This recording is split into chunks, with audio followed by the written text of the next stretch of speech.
Neon Night Riders.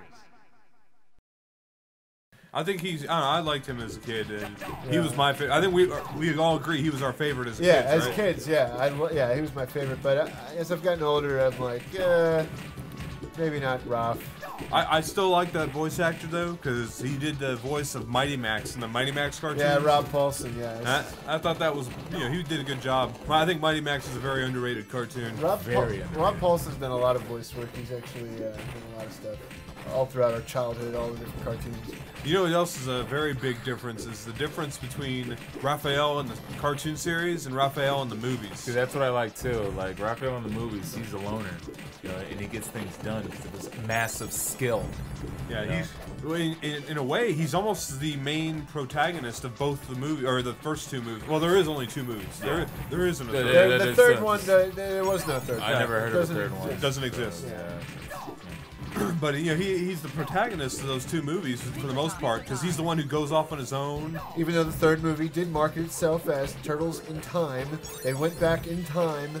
The trailer made us think they were going to go back in time. It would be like the game Turtles in Time, but it wasn't. It was really terrible. I'm sorry, I got really... if only we could go back in time and erase it from our memory. I would have to commit a murder if I went back in time. Never mind about that, though. Yeah. The guy's writing it in his house. Somebody comes back in time and why are you here? I'm here to stop you from writing that. No. What's the title of that script you're writing? Oh, Turtles in Time. Prepare to meet death. My mission is near completion. I come from the future. Are you coming to stop the Terminators? No, I'm coming to stop you. You know, one thing I never noticed is that the background of this level doesn't change. Yeah, look at it. It just stays there with the city in the background. You know, just looking back on it, it's like, this is horrible, but when you're playing, it seems like you're running through the whole city, you know, it's so action-packed. Yeah, the spotlights don't even move. See those spotlights in the background? They're just still. There's Superman in the background there. Superman. Oh, it's Frank, never mind. Hey, anyone catch what year they said this was? I think it was 92.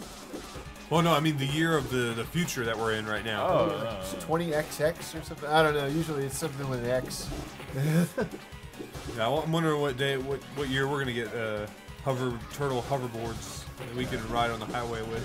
Well, I remember it was supposed to be 2000. You know, the year 2000 when we were supposed to get all these floating cities and all that goodness. All these movies and games that portray the future like. Whenever they try and portray the future, like they say 2002 future. Yeah. But we don't have shit like that now. Yeah. Back to the Future 3 or 2? Was it 2? What was the time period there? 2000 like 15 or something. Yeah. Yeah. Yeah. They're thinking we're gonna have hoverboards and holograms and shit. I don't see it happening. Yeah. Well, the government's touchy about us being in the air. I think that's what it would be if we had floating cities. Floating cities? Yeah. Floating cities. Not in this lifetime. You know, I don't think we mentioned it. Like, we were talking about how goofy Krang looked last time, but thinking about it, I think he's modeled after like a wrestler now. Because Krang, like a spandex. His suit, because most wrestlers they run around in their underwear, you know, and they have socks on. Looks like a gay lucha wrestler. Yeah, luchador. Yeah. I think it's supposed to be symbolism for a guy that thinks with his stomach and not with his mind. That's a little deep for a children's cartoon, an 80s children's cartoon. And once again, we handed Krang his what did he say? You're going to pay. Yeah. All right, here we go again. Back through the damn portal. Yeah. God, I'd hate to be them right now. Starbase, flying around. Where no turtle has gone before. The year 2100. Every level's had some sort of like the name of the level is like a spoof of something. Yeah, this is obviously a spoof Star Trek. The yeah, where no turtle has gone before. Turtles, man, gosh. Yeah, so this is year 2100. Hey, thinking about it now, I think there's only one level that's missing from the, missing from this game. Yeah. The SNES added the Technodrome. Yeah, I think that's it. Yeah. Well, really, the other level that changed was that last level, because in the SNES version, it kind of looked like F-Zero. Oh, yeah. With that Mode 7 effects. Yeah. Yeah.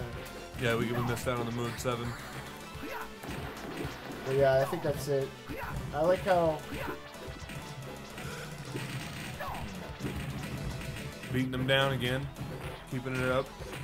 Yeah, that's one thing. There's not much to particularly say about these games as far as strategy goes. I mean, you just run through and beat the shit out of people. Yeah, that's what I enjoy most about this game. Button mashers. That's part of the reason these are so fun, though. You don't have to worry about stuff like... No anxiety. Yeah. You just, I never had that real experience where, you know, you're at the arcade and you had 3 other people playing with you. I never really had that experience for this game, I could say. yeah. Well, I remember playing in the arcade and consciously being aware of the fact that I had this amount of quarters. How long are they going to last me? Like, how long is it going to last me? How far am I going to get into the game before I lose all my quarters? Yeah, you better hold on to that quarter for dear life. Yeah. And, yeah, I don't remember if there was an etiquette around that thing back then, but was it just me, or whenever you only had like 2 or 3 quarters left, you'd start hiding from the enemies and let all the other guys take the hits? Yeah. That would happen, yeah. Because you're just trying to prolong your quarters. Right, yeah. I used to be a bastard about that and run, and I'd go run and steal the pizza. Actually, no, that is pretty lame. That's some lame tactics. You know, you got a limited amount of cash. You got to spend it wisely. You know what I'm saying? Just like real life, you got to do what you got to do to survive. Yeah. Ooh, you guys are a bunch of... Hey man, you're mad because I stole your money? What's up? That's pretty much what it is. You know, I need that support in the game, and you know. You trying to tell me I owe you like 50 cents or something? Yeah, you're probably one of those people that did. Hey, those ice floor things, I just want to say I hate those things. Yeah, they are pretty annoying. You gotta imagine Konami was like, hey, you know what? We need to make more money. Let's put a whole floor of ice that kills people. Yeah. With the re-entry of the steel balls. And yes, the steel balls have come back. Foot soldiers really love balls. It looks like they upgraded the size of their balls this time. Yeah, they're gigantic. They got big balls, big cojones. Big, huge balls. Ball. Big ball. And look in the background. They got those little like dust chutes, and they're gonna slide out of those. Look at that. I always wish I had like one of those slides that go from the second floor to the first. Foot soldiers on demand, even foot written on the wall. Foot on demand. Yeah. Those are really the Shredder's laundry chutes. He's got a laundromat business on the side. Foot soldier's doing his laundry. Does Shredder even have laundry? He just wears the same outfit like over and over again. Well, you know, the metal parts probably don't need washing, but he's got like a tunic that he's probably got to wash. Cause all the times he's got to shit himself from fighting the turtles. That cape too probably runs up with turds and stuff, so you gotta rewatch that. Yeah. He probably doesn't wear any underwear either. He wears metal underwear, and he has a lot of chafing action going on. That's why he's so angry all the time. Hey, look at him watching in the background. He's like relishing too, and he's like. So you know what goes good with that in the background? The Guile theme. That would go great with that because it goes good with everything. Dude, So. you put the Guile theme to someone taking a massive shit, it'd be good. Oh, massive, man. Triumphant crap, man. Bubble gun. Does he really think a bubble gun's gonna stop water-based animals? Apparently it does. 'Cause these guys are getting caught up in it. Look at that. You know, if the turtles were smart, instead of putting their hands on the wall of the bubble, they could just hold their blades out and voila, they're out. What happened to their weapons? Yeah. And this version of Krang's really annoying, by the way. I hate all that teleporting. Yeah, you really can't get too many hits on them. So. Whoa, we're getting in. Oh, no, never mind. Shredder back there. He just doesn't want to be. He wants Krang to beat them so he doesn't have to fight him. he's like praying that Krang destroys them. I can't do it. Did you ever think Shredder and Krang had some kind of love affair going on? I always got the vibe that they kind of were like, they had some. Well, they were kind of like a husband and wife thing. Krang's always nagging. Yeah, he's always nagging him, you know, like he's always calling Shredder up and like, "Where are you? Yeah. Pick up your phone." I haven't heard from you in 5 hours, Saki. Where are you? Are you hanging out with your stupid friends, Bebop and Rocksteady again? It's funny whenever they get bubble that looks like plushies on a car, like it should be on a window or something. Oh yeah, like that. Little sticky window clings. Yeah. This boss is really giving us a hard time. Yeah, he's just really annoying. You can't get too many hits.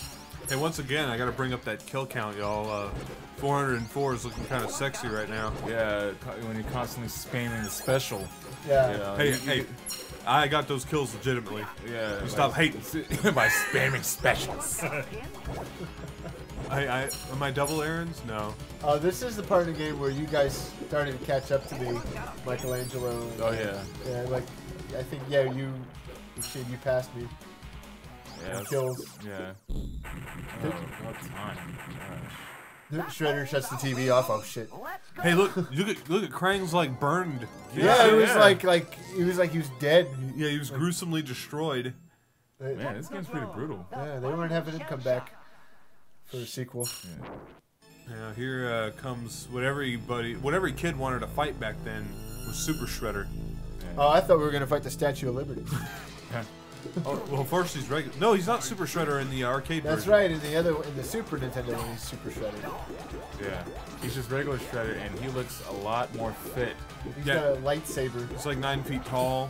Yeah. Swinging lightsabers. Yeah, It's kind of ripping off Star Wars, don't you think? I don't think he ever used that in the show. this version of Shredder is actually really easy. Like compared to the game we played, the arcade version, the first one, and even in the SNES version, he had an instant kill move, and he shot a Dukins and stuff. Yeah. This Is he blocking them? Yeah, I think he's blocking. Wouldn't it be funny if the Ghostbusters from Ghostbusters 2 were up there in the Statue of Liberty, like controlling everything? with that NES like joypad. Running the strings. Bill Murray. Yeah, this Shredder's really a disappointment, to be honest. Yeah, not a very cool end boss. He's beating him down. Yeah, we're still getting it in though. I mean, just wrecking shop. Hey, Straight up on him. I got a question. What, do y'all ever knew what that? See that eye in the middle of the floor there? Did you ever figure out? Do you guys ever know what that was? Is that an eye? I mean, it looks like an eye, but I mean, is that what it's intended to be? I don't know. I have no idea what that is. I always wondered what that was doing there. I didn't know. Very often. Maybe that's how they got... It looked like he just walked off, like committed suicide or something. I like that too, because the soldiers start You see slapping that little high kid fives. jump in front of the camera? Yeah. What an annoying little brat. Wait a minute. Splinter's out there in the crowd? Yeah. Apparently, I know nobody cares. he's always stressing to the turtles, stealth ninja. Yeah. But he's out there in public, a giant rat. Yeah, little do we know after that scene cut, everybody turned around and saw a giant rat and freaked out and like ran away. Called out the SWAT team. Splinter got 20 bullets in his carcass. Yeah, Yes. pretty much. Splinter died. Yeah, the city has zero tolerance against overgrown rats. Overgrown rodents. Doesn't it look like Raphael's about to fall off the blimp? Yeah. He's just leaning with it, rocking with it. That's what he's doing. It looks like he's halfway about to fall off. He looks like he thinks the whole thing's preposterous. He's like, "Yeah, what the fuck? Hey, John Ryan. I know that guy. Yeah, Leo, he's got his Captain Morgan stance going on right there. Yeah, he's showing. One leg up on the keg, you know? Produced by Konami. Big Apple, 3 a.m. Well, that's the conclusion of, I guess, this game. Overall, pretty good. Yeah, we're out of footage. So long, guys. We have nothing more to. We can keep talking to you if you want, but Yeah, come back next time. We'll tell you some more shit, you know? come back next time, and this blank void will be filled with a different game. That's so funny. Bye.